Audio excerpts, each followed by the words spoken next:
Estamos no 3º episódio da nossa temporada, o que Deus tem feito no meio das mulheres.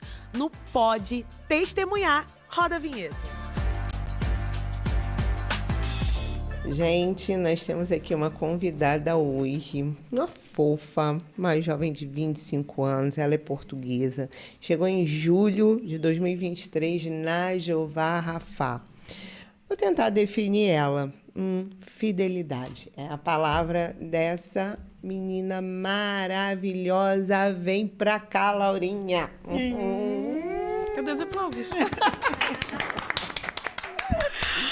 Que honra, que prazer ter você aqui com a gente. Gente, ela tá tímida, mas eu falei, você tem que estar lá, simbolizando essa nação que nos abraçou e de uma forma profética também, porque nós acreditamos muito no que Deus tem aqui para Portugal.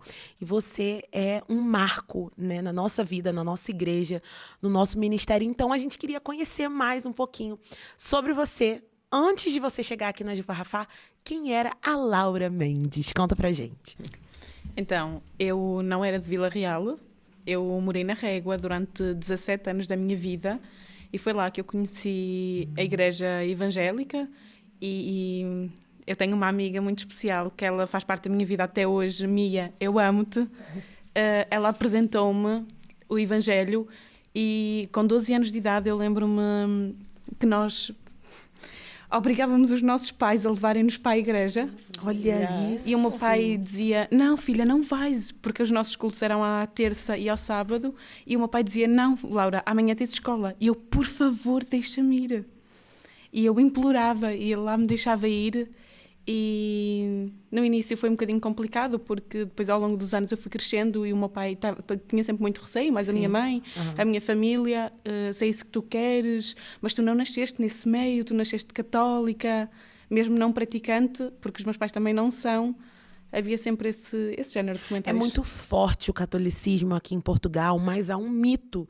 Inclusive eu falei com a Laura aqui nos bastidores que é muito importante a presença dela aqui, né? A gente também tem a Inês aqui também na nossa igreja, que são pessoas que já conheciam Jesus, e a gente vê que Jesus já estava fazendo o mover dele aqui em Portugal.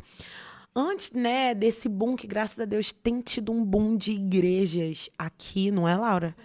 De igrejas evangélicas, mas você tinha 12 anos, então há 13 anos atrás, o Senhor ele já estava trabalhando aqui. E você se lembra o seu primeiro contato? O que você pensou assim? Porque era muito diferente. Apesar de não ser praticante, a gente sabe como funciona a outra religião.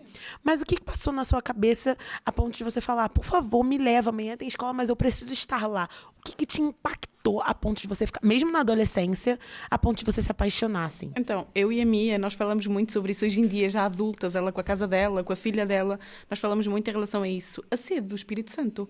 O Espírito Santo tocou em 2 crianças, acendeu a chama. Meu Deus. Ao ponto de eu implorar ao meu pai e à minha mãe, por favor, deixa-me ir. E não era perto da nossa casa. A nossa igreja não era perto da nossa casa, era longe.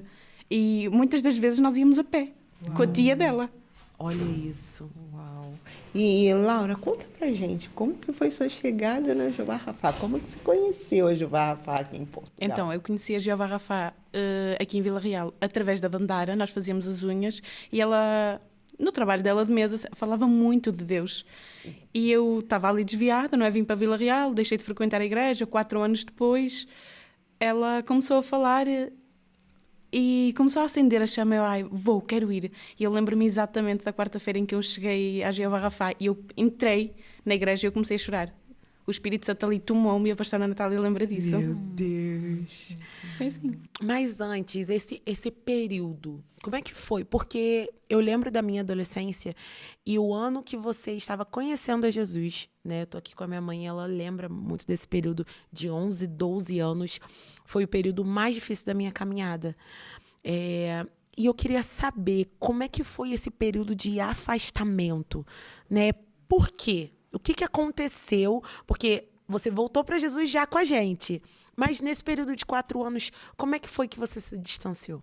Então, quando nós fizemos a transição para Vila Real, eu não encontrei nenhuma igreja que eu me identificasse. Procurei nas redes sociais, mas não encontrei nada que me identificasse.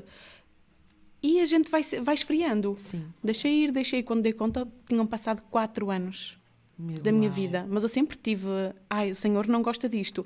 Vou beber álcool? Não vou. O Senhor não gosta disto. Vou fumar? Não vou. O Senhor não gosta disso. Mesmo afastada da igreja, eu sempre tive isso muito consciente em mim. O Senhor não se agrada destas coisas. E é muito interessante que, assim, mesmo afastadas, né? Que eu também tive um momento que eu não posso nem considerar afastadas, porque a minha mãe, ela me deixou à força mesmo. Não vai afastar, não. Mas isso é tão importante, porque hoje, né, a gente vê tantas mães com medo, né? O seu caso, você foi ele sozinha, e isso é muito difícil. Sim, porque eu não tive ninguém em minha casa. Hoje em dia, ser cristão e pertencer a uma igreja é moda. Há 10 anos atrás, não. É verdade. Hoje em dia nós vimos uma Bíblia em qualquer mesa. Há 10 anos atrás, não. As Bíblias estavam onde? Na gaveta da avó. Da casa da avó, na casa da minha mãe, nem sequer tinha Bíblia. É verdade. Não, então eu não cresci a ver a minha mãe a abrir a Bíblia, a ler uma palavra. Não cresci nisso. Sim. Foi mesmo o Espírito Santo. Foi o Espírito Santo. Que te Porque não achou. tinha, era improvável. Não tinha como.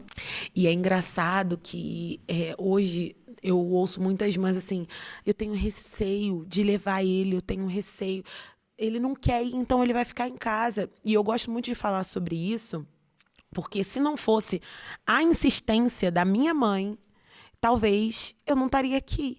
Então, assim, para quem tem o privilégio de ter os pais, né, ali firmes, não desista, pai, mãe, não desista de levar o seu filho, não desista de insistir, porque quem viveu, né? A Stephanie também foi aqui, contou o testemunho dela.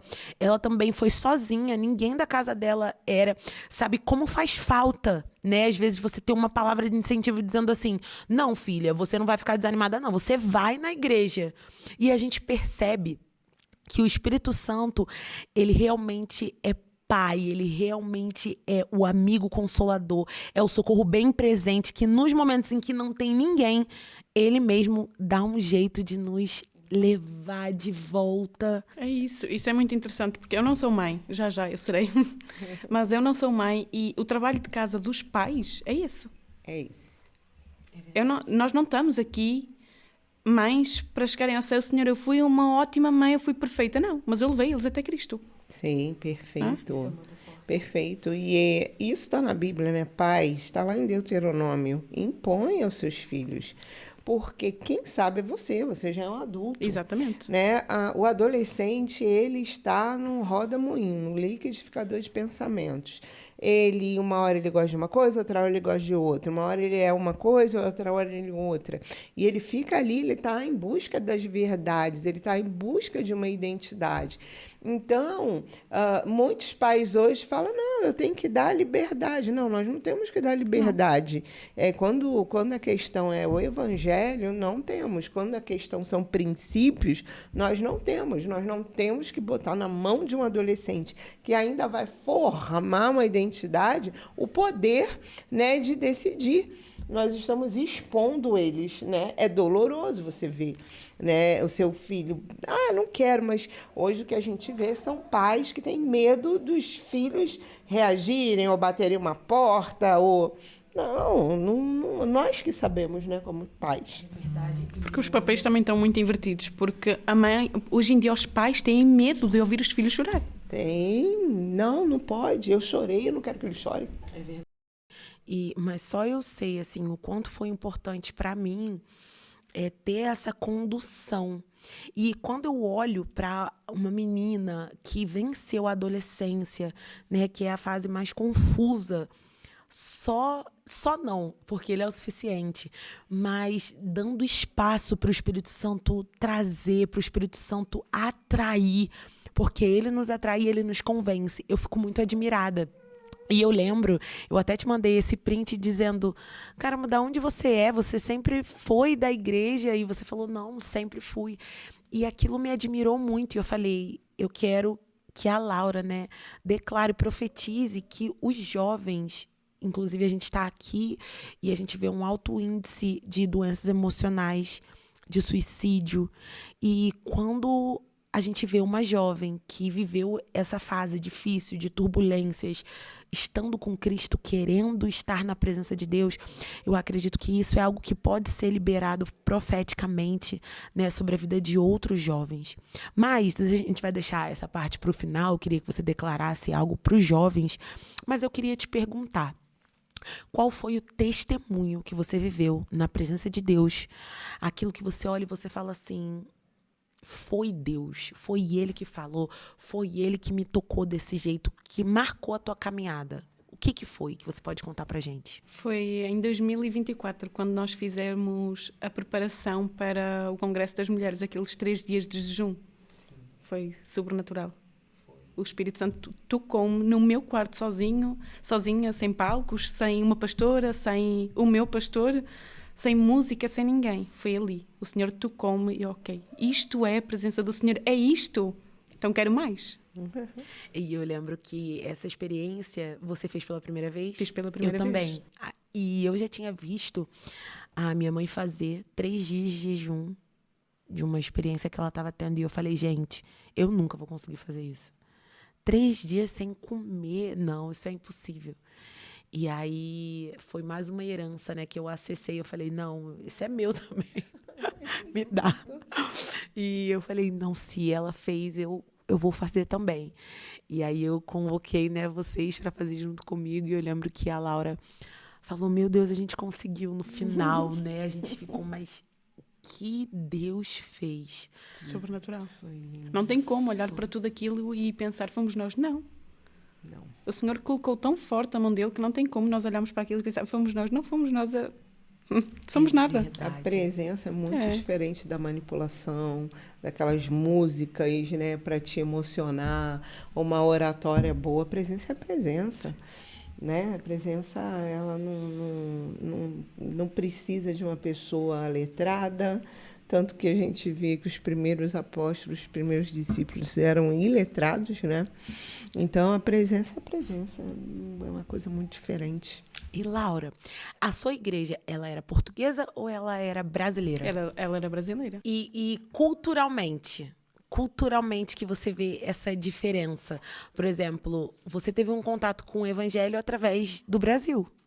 Sim. E o que foi que te marcou, que te chamou a atenção em relação a: caramba, eles são diferentes nisso, isso é um pouco diferente, mas isso aqui eu gosto muito? Eles eram ousados na fé. Ousados na fé, é verdade. E uma coisa que me chama a atenção na cultura de vocês, e eu já até te falei isso: vocês são muito reservados. E isso é uma coisa que a gente aprende muito, né? Porque a gente é carioca, a gente veio lá do Rio de Janeiro, e eu acompanhei a Laura num período, né, da vida dela, e eu falei assim: Laura, o fato de você ser reservada, e eu conheço alguns portugueses também, que eles têm essa característica muito forte. Eu falei: foi isso que te guardou, né? E a gente está aqui aprendendo também, né? E eu falei: nossa, o fato de você ser uma mulher reservada, e a cultura traz muito isso guardou você, guardou o teu coração. Então, é algo que eu admiro muito aqui. E do contrário que muitas pessoas falam, né? Nossa, porque os portugueses isso, os portugueses aquilo. Inclusive, lá no Brasil, quando a minha mãe ainda estava lá, pessoas falaram: nossa, sua filha está lá, mas os portugueses são assim, assim, assado. E eu falei: mãe, eu não vivo isso aqui, sabe? Né, mãe? Falei: não, é um povo que super me acolheu, é um povo que me respeita. E é claro que existe pessoas que, né, desrespeitam, enfim, mas isso em qualquer país. Em qualquer país, em qualquer lugar e em qualquer religião. Sim. Porque tem muitas pessoas, né, que estão no evangelho, né? Hoje você falou, o evangelho virou uma moda, mas que são pessoas que trazem uma má fama, né, ao evangelho, ao Brasil, a Portugal. Mas uma coisa que eu aprendo com Portugal é a maneira de vocês viverem, muito justa. E eu lembro de contar isso para minha mãe. Aqui eles são... É difícil ganhar o coração deles. Mas quando você ganha... acabou. Traz cebola. Eu perguntei, cadê você, Laura? Não, estou aqui a pegar cebolas e alfaces para você. Quem nunca recebeu, não é, mãe? Eu já. Graças a Deus. É muito Mas lindo é muito isso. gostoso isso da cultura. Mas agora, a gente tem um desafio para você. A gente tem algumas palavras aqui e você vai ter que responder essas palavras como se fosse um bate-volta. Sim. Um recado para os jovens. Não desistam. Tenham fé, sejam ousados. Dói. Mas para crescer é preciso doer. Nós não podemos transparecer antes de ser. Nós primeiro precisamos de ser e depois transparecer. Quando Deus nos entrega, eu vou fazer algo grande, o que é que a gente pensa? Multidão, o Senhor vai fazer algo grande. Não, o Senhor vai fazer algo grande dentro de mim. Eu queria que você agora pensasse, Deus para mim. Tudo. Depois do Evangelho, quem é a Laura depois do Evangelho? Transformada. Porque tiveram 2 momentos. Teve o primeiro amor, o primeiro momento, e teve agora A fé madura. uma fé madura.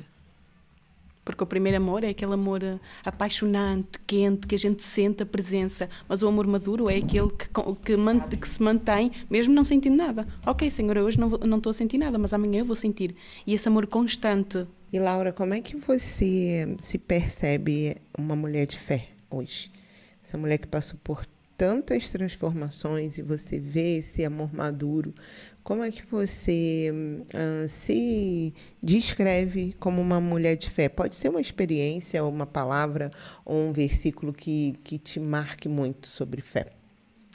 Então, eu passei recentemente por um dos piores processos da minha vida e se nem aquilo me tirou de Cristo, nada mais me tira de Cristo. Uma coisa que eu amava muito e o Senhor, eu quero. Me dá. Eu vou testar a tua fé. Uau. E é na dor. Eu não fui no amor, fui na dor. Um sonho. Casar, ter uma família em Cristo. Que lindo, meu Deus. Eu já estou satisfeita.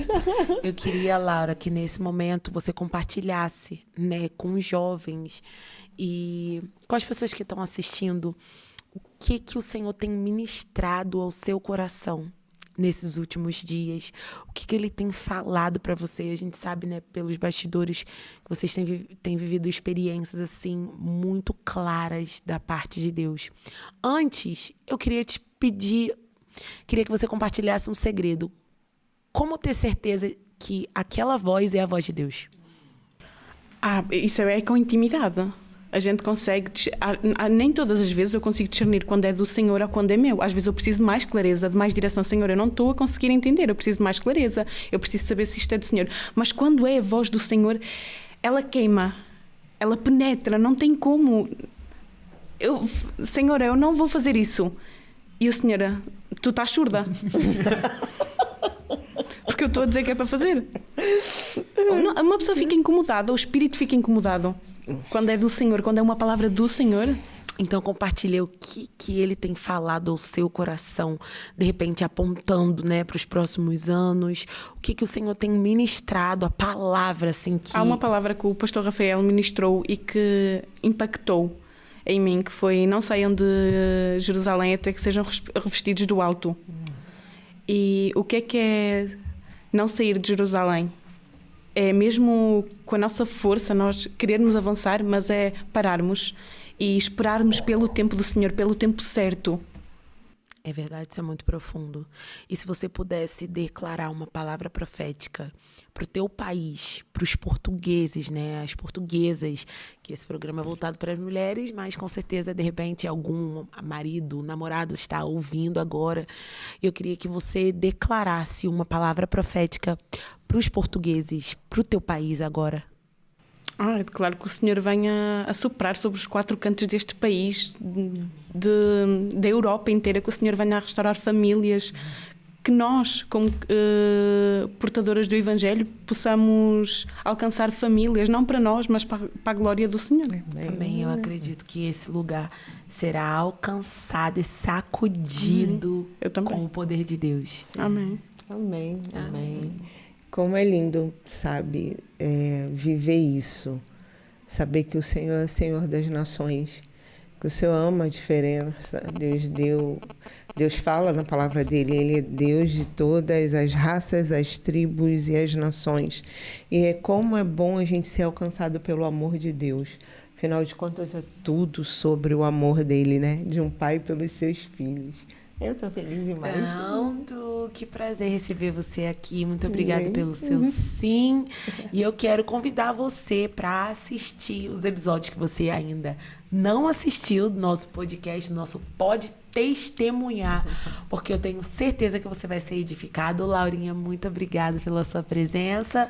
Até o próximo programa. E eu queria agradecer também a produtora Maná, que nos liberou esse espaço aqui, esse favor, né, desse programa maravilhoso para alcançar a sua vida. Se você ainda não é inscrito no nosso canal, além dos programas que a gente tem, né, aqui, uma vez por semana, a gente também tem as nossas transmissões ao vivo do nosso culto. Então eu queria aproveitar, porque a gente não fez isso nos outros episódios, mãe. Convidar o povo, por favor, para ir, a senhora pode para me dar essa jogar honra? paz. Gente, nós estamos ali na Avenida Cidade Ourense, bem em frente ao ginásio, é facinho entrar, mas deixa aqui um recadinho, faça comentário, a gente chega até você e a gente quer deixar esse convite, venha visitar-nos, viu? Quarta-feira, às 20 horas, domingo, às 10 horas da manhã. Em frente ao terminal rodoviário, é facinho de encontrar. Então eu espero por você. Amém. Um beijo e até o próximo programa. Deus abençoe vocês todos. Tchau, tchau.